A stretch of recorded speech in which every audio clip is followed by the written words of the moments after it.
तो गाइस मैं हूं अंकित और आप देख रहे हैं रेसलिंग फैंस नेटवर्क। बात करते हैं गाइस हम लोग स्मैकडाउन व्यूअरशिप के बारे में, जो कि एक काफ़ी आइकॉनिक एपिसोड था। अब इसके लिए देखो कितने भी व्यूअरशिप आ जाए कम ही लगेगी। हालांकि व्यूअरशिप उतनी कोई खासा बहुत ज़्यादा नहीं बढ़ गई है कि जितना हमने सोच रखा होगा कि रॉक आएंगे तो ऐसा हो जाएगा, क्योंकि डब्ल्यूडब्ल्यूई ने कभी भी रॉक को अनाउंस करा नहीं स्मैकडाउन के लिए ऑफिशियली। रॉक जो है सरप्राइजिंगली आ गए थे एंड स्टार्टिंग में ही आके वो चले गए, तो वहाँ पर डब्ल्यूडब्ल्यूई की व्यूअरशिप एक तरीके से मराई गई, मतलब कुछ खासा इफेक्ट पड़ा नहीं व्यूअरशिप पे। लास्ट वीक की जो व्यूअरशिप थी वो थी गाइस 1.96 कुछ मिलियंस।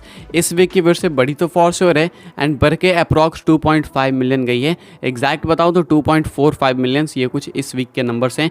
स्टिल अनाउंस नहीं थे रॉक, फिर भी व्यूअरशिप बढ़ी है क्योंकि जॉन सीना अनाउंस थे एंड रूमर्स थे रॉक के, तो इन सारी चीज़ों की वजह से व्यूअरशिप थोड़ी बढ़ी है। पिछले वीक शायद कहीं पे कंपटीशन भी था इसलिए व्यूअरशिप थोड़ी डाउन थी 1.9 मिलियन के आसपास, वरना यूजुअली स्मैकडाउन 2.1 2.2 मिलियन इतने हिट कर ही लेती है। तो पिछले वीक से 6 लाख आप लोग मान के चलो कि व्यूअर्स की बढ़ोतरी हुई है इस वीक। अब क्या ये चीज़ नेक्स्ट वीक भी मेंटेन कर पाएगी डब्ल्यूडब्ल्यूई? क्वेश्चन ये है, क्या जॉन सीना में वो स्टार पावर है कि वो इतना मेंटेन कर पाएंगे? ये तो अगले वीक ही मालूम चलेगा। फिलहाल इस वीक की व्यूअरशिप कुछ यही रही है।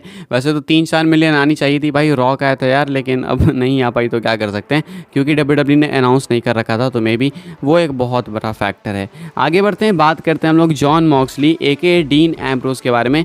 डीन एम्ब्रोज रिसेंटली एक इंटरव्यू के अंदर आए थे जहाँ पे कि वो रिवील करते हैं कि विंस मैकमैन से उनकी आखिरी बात क्या हुई थी जब वो डब्ल्यूडब्ल्यूई से आ रहे थे, मतलब डब्ल्यूडब्ल्यूई जब वो लीव कर रहे थे तो इनकी क्या आखिरी बात थी वो बताते हैं हमारे डीन एम्ब्रोज। तो मैं आपको बता दूं, इंटरव्यू के अंदर कहते हैं डीन एम्ब्रोज कि जो विंस से मेरी लास्ट बात हुई तो उसने मुझसे ये कहा था कि हमने तुम्हें फॉर ग्रांटेड ले लिया था।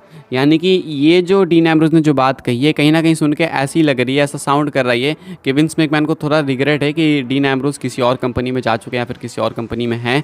तो यहाँ पे विंस मैकमैन से जो लास्ट बात हुई डीन एम्ब्रोज की, वहाँ पे कहते हैं विंस मैकमैन कि हमने तुम्हें फॉर ग्रांटेड ले लिया था। मतलब ये साउंड यही कर रहा है कि हमने तुम्हें फॉर ग्रांटेड लेके गलती कर दी, मतलब हमें लगा ये तो हमारा बंदा, इसे कैसे भी यूज़ करेंगे, हमारा क्या ही उखाड़ लेगा, ये हमारे लिए प्रॉब्लम कैसे बन सकता है।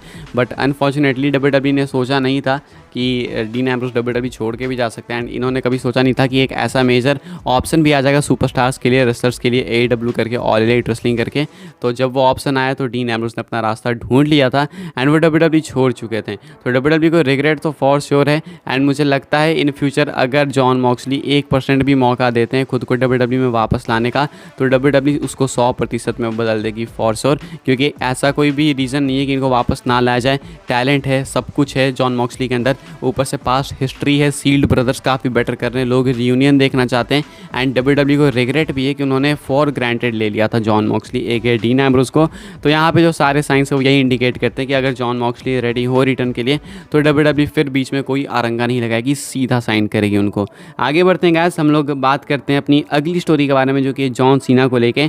तो जॉन सीना क्राउन जूल के लिए कंफर्म हो चुके हैं, एडवर्टाइज कर दिए जा चुके हैं। हालांकि डब्ल्यूडब्ल्यूई ने ऑफिशियली एडवर्टाइज नहीं करा, एक तरीके से आप कह सकते हो कि ये लीक है। यह है एडवर्टाइजमेंट सऊदी की तरफ से। तो सऊदी अरेबिया की तरफ से एक प्रमोशनल वीडियो पैकेज कुछ ऐसे निकल के सामने आई जहाँ पे कि वो कुछ अपने आने वाले अपकमिंग इवेंट्स के बारे में बात करते हैं कि हमारे यहाँ कौन कौन से इवेंट्स होने वाले हैं, या फिर हाइप करते हैं चीज़ों को। कुछ समझ नहीं आया मुझे क्योंकि उनकी लैंग्वेज पे था भाई, तो मुझे कहीं समझ आएगा, लेकिन हाँ उसमें जॉन सीना भी फीचर्ड थे, क्राउन जूल के लिए बताया जा रहा था। तो ऐसे में फैंस काफ़ी एक्साइटेड है कि सऊदी के शो में जॉन सीना देखने को मिलेंगे, वहाँ पे वो मैच रेसल करेंगे। कुछ लोगों का ये मानना है, एक रिपोर्ट थी रेसलिंग ब्लॉग की, उसका ये कहना था कि जो स्ट्राइक चल रही है हॉलीवुड के अंदर शायद वो एक्सटेंड हो चुकी है और ज़्यादा, इसलिए जॉन सीना के भी कॉन्ट्रैक्ट को एक्सटेंड किया जा रहा है, यानी कॉन्ट्रैक्ट नहीं मतलब ये अपीयरेंस को एक्सटेंड किया जा रहा है। तो मे बी वो भी एक चीज़ हो सकती है, लेकिन अगर मैं अपने हिसाब से बताऊं तो जॉन सीना वैसे भी अक्टूबर एंड तक जो है अनाउंस थे कि वो अक्टूबर एंड तक आएंगे एंड अक्टूबर एंड के बाद नवंबर के पहले वीक में ही तो क्राउन जूल होने वाला है, तो शायद वहीं पे वो आखिरी मैच रेसल करके इस रन में वापस चले जाएंगे। मुझे ये लगता है, बाकी ये भी हो सकता है कि उसके बाद भी वो रेगुलर रहे, मैं तो चाहूँगा यही, लेकिन फिलहाल मुझे जो लगता है वो मैंने आपको बता दिया है। आगे बढ़ते हैं गाइस, बात करते हैं अगली स्टोरी के बारे में एंड एक बहुत ही मैसिव मैच जॉन सीना का ऑलमोस्ट कन्फर्म, समझो आप ऑलमोस्ट कन्फर्म ये मैच है solo Sikoa versus John Cena का एंड ये कहाँ होगा? ये हो सकता है रॉयल रंबल में या नहीं तो रेसलमेनिया में। भाई जॉन सीना के लिए कितने मैच के ऑप्शंस हैं, John Cena versus Logan Paul, John Cena versus LA night, John Cena versus Cody Rhodes, John Cena versus solo Sikoa, और भी कुछ होंगे जो कि मैं भूल रहा हूँ, कुछ और आगे आने वाले टाइम में बन भी सकते हैं। तो John Cena versus solo Sikoa का मैच आपको रेसलमेनिया में या फिर रॉयल रंबल में, इन दोनों में से किसी एक प्रीमियम लाइव इवेंट में देखने को मिलेगा, ये कुछ बताया जा रहा है। यह है बूजर रेस्लिंग की रिपोर्ट, आप लोग देख सकते हो, रिपोर्ट पढ़ सकते हो। यहाँ पे माना जा रहा है कि जो जॉन सीना है वो प्रोबेबली रेसल कर सकते हैं सोलो सिकवा से रॉयल रंबल या रेसलमेनिया में, क्योंकि ये चीज़ डिस्कस करी गई है। तो इसके ऊपर आपके क्या थॉट्स है कमेंट करके बताना कि आप लोग ये मैच देखना चाहोगे। साथ साथ में सोलो सिकवा ने भी ये चीज़ टीज़ करी है। सोलो सिकवा जो है स्टोरी डालते हैं अपने इंस्टाग्राम के ऊपर, दो स्टोरी डालते हैं, एक भी नहीं। वो तो स्मैकडाउन से फोटो शेयर करी है, और जो दूसरी स्टोरी है वो अपनी इनकी खुद की फोटो है जॉन सीना के साथ फेस ऑफ वाली, एंड नीचे उमागा है फेस ऑफ करते हुए जॉन सीना के साथ। तो ये भी इन्होंने एक तरीके से उमागा को ट्रिब्यूट दिया, एंड ये भी कह रहे हैं कि I am coming for you John Cena को एक तरीके से।